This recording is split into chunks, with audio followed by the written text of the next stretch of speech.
Hello. As Tracy said, my name is Debbie Lillard. I'm from Philadelphia. I'm a professional organizer and author of the book, A Mom's Guide to Home Organization. And thank you for staying with us throughout the day. Thanks for still being here. So you might be thinking, what does organization have to do with gratitude and trust? Well, let's just say that I'm in the business of helping people let go. Let go of physical possessions, emotional issues, destructive behavior, sometimes the past, and bad memories. And I found this quote, ironically, as I was going through boxes of papers with one of my clients, and the first word was gratitude, so it stuck out. And it's from Melody Beattie, who many of you might have known wrote the book, The Art of Letting Go. And she says, gratitude unlocks the fullness of life. It turns what we have into enough and more. It turns denial into acceptance, chaos into order, confusion to clarity. It can turn a meal into a feast and a house into a home. And so I feel that gratitude actually has a way of clarifying and simplifying our life. And this is the goal as I work with many of my clients. The clients I've had over the last 12 years come from all walks of life, but they all have a common theme, and that's a toxic habit of not letting go of their stuff and continuing to acquire more.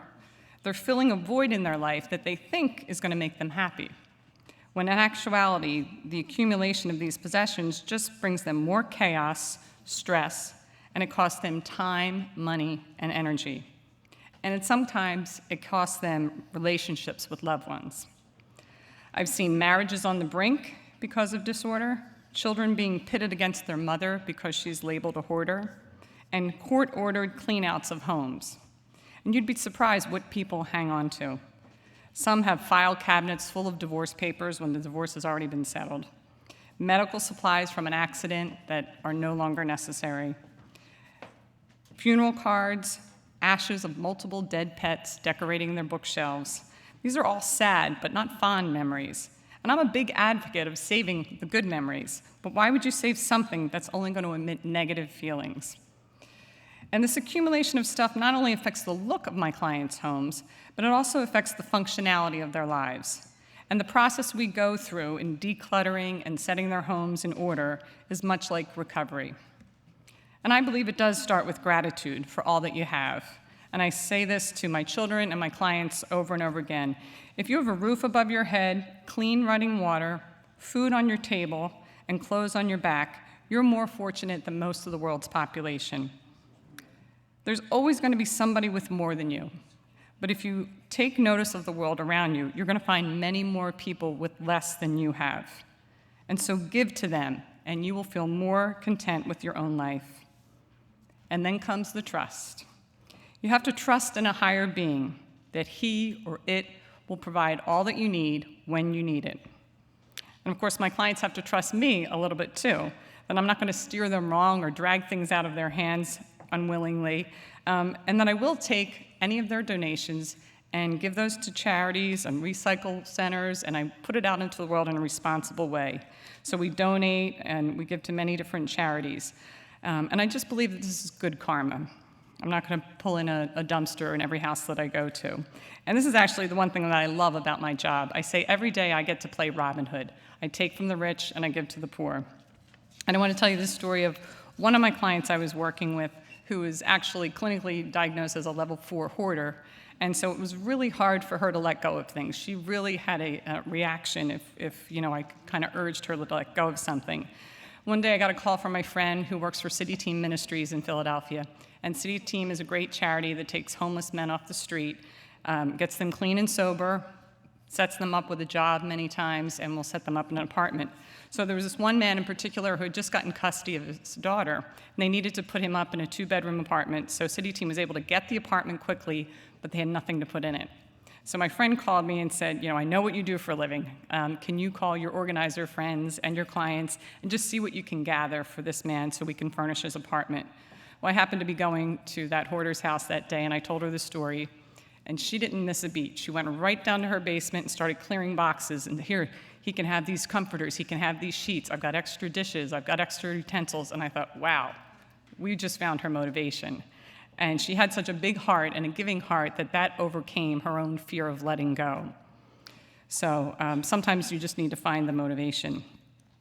And sometimes the clutter and disorganization we have is not stuff, but rather stuff to do, right? That too busy syndrome we heard about earlier. And I've fallen into this habit on my own. And it happens when we say yes to everybody. We join every committee, we do every volunteer position, which isn't a bad thing, until it starts to encroach on the things that we value in life. So sometimes what needs decluttering is your schedule. And you would be amazed at what can happen when you open it up. Imagine lunch with a friend, catching up with a college roommate for an hour by phone, enjoying your own backyard with your neighbors, or reading a book for pleasure. For people in my stage of life, at least, I'm a working mother with 3 teenage children. This is like a dream sequence. And yet it doesn't take much to accomplish. We're coming up on 4th of July weekend, and I always remember this time of year, a really memorable 4th of July that we had as a family. And it happened because we were coming up a very busy May and June. And those of you who are parents probably know that at the end of school, there's lots of activities, baseball, we've got dance recitals. And by July 1st, I just had it. I said, I can't do anymore, I'm exhausted. So I said to my husband, we're doing nothing for 4th of July. We're not making any plans. And then we got the call Friday night from my dad, sort of frantic. He said, your aunt and uncle are coming in from California, and we just had a water main break in our front yard, and there's no way we're getting a plumber until after the holiday weekend. So we started talking about getting a hotel, and I said, no, you're all coming to my house. So within 2 hours, we got the house ready. We had my mom and dad, my aunt and uncle, my 2 cousins, who I never get to see, and they stayed with us, and we did all the touristy Philadelphia stuff that we would never do unless we had visitors. And it was just a really fun weekend, and I thought, wow, how lucky that we cleared our schedule and had this wonderful opportunity to see family we never get to see, an opportunity to help out my parents, who God knows have helped me many times. So it's just one example of what you can do if you open up your schedule and see what the possibilities are.